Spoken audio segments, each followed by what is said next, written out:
यो आन्दोलन जबसम्म प्रधानमन्त्री बालेन्द्र शाहले संसदको रोस्टमबाट माफी माग्नुहुन्न अथवा उहाँले नैतिकताका आधारमा यस्ता राष्ट्रघाती कुरालाई आफ्नो गल्ती स्वीकार्दै पदबाट राजीनामा दिनुहुन्न तबसम्म यो आन्दोलन लम्बिन्छ, यो आन्दोलन हुन्छ।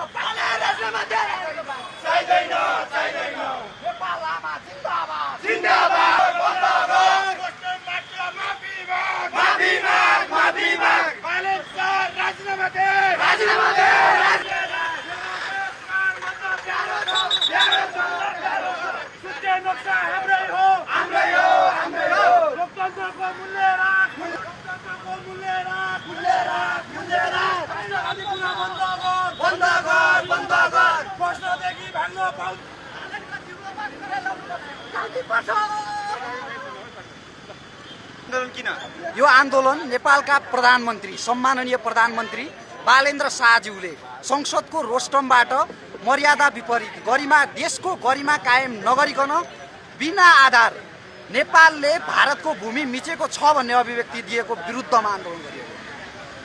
यो आन्दोलन त तपाईहरुले धेरै अगाडि गरिरहनु भएको छ, यो कहिलेसम्म लम्बाइरहनुहुन्छ? यो आन्दोलन जबसम्म प्रधानमन्त्री बालेन्द्र शाहले संसदको रोस्टमबाट माफी माग्नुहुन्न अथवा उहाँले नैतिकताका आधारमा यस्ता राष्ट्रघाती कुरालाई आफ्नो गल्ती स्वीकार्दै पदबाट राजीनामा दिनुहुन्न तबसम्म यो आन्दोलन लम्बिन्छ, यो आन्दोलन हुन्छ।